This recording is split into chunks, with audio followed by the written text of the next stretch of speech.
The big news in Blackness today is that both Lupita Nyong'o and 12 Years a Slave both won Oscars at this weekend's Academy Awards. Another way to put that headline is that the Academy Awards weren't set on fire by Negroes. A lot of people believe that Lupita and 12 Years a Slave should have won Academy Awards, but we weren't so sure that it was going to happen. I don't know if you heard about this, but black people in Hollywood sometimes have a weird relationship. And let's be honest for a moment, the Academy Awards was kinda trolling black people. Remember when Best Director came up and they had frickin' Sidney Poitier come out being all Sidney Poitier-y?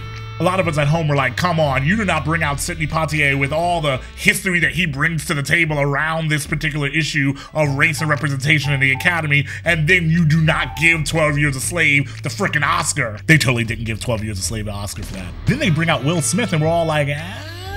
But then 12 Years a Slave won Best Picture. And people were really happy and excited because this movie actually gave a realistic depiction of the travesty of slavery. And this was being acknowledged from this very visible platform, this black director, black cast, about this black experience. First person to speak, white dude.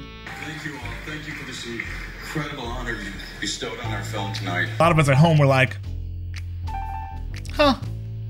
I mean, well, he did produce the movie, but it's a little weird, right? A little weird, right? I mean, yes, when movies win Best Picture, the producers accept the awards. This is not in contention. But this is not just any movie. This was 12 Years a Slave. And this isn't just any awards ceremony. This is the top awards ceremony in America. There are long-standing issues around race and representation and acknowledgement.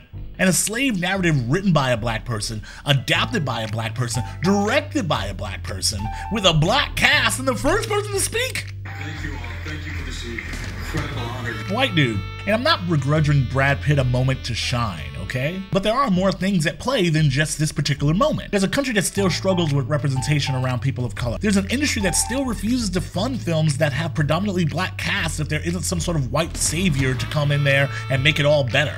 There's an award system that routinely ignores the work of people of color and so much more. First person to speak on this occasion, white dude. And whether you're okay with Brad Pitt speaking first or not really isn't the point. The point is the Oscars aren't held in some sort of bubble. What might be regular protocol under normal circumstances might not be the same a protocol that should be taken under different circumstances. Because I mean, if you want to be honest, under normal circumstances, there wouldn't be any black people on stage in the first place. There are some folks who have responded to this critique basically saying just shut up, be happy that it won in the first place and that Brad Pitt made it happen.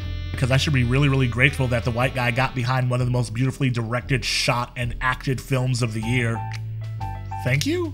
I guess once a movie is made and recognized, you're not allowed to actually have any opinion about how it got made and recognized. My name is Elon James White, and you're watching Blackness today. There were some people mad at me on Twitter last night because I wasn't more thankful to Brad Pitt, and I'm like, it wasn't that much of a risk on his part. It's not like he made Nat Turner The Revenge. I mean, because if he makes that, you know what? I'll be all the thankful. Thank you, Brad Pitt. So from now on, whenever you hear these horns, just know you are now entering the blackness.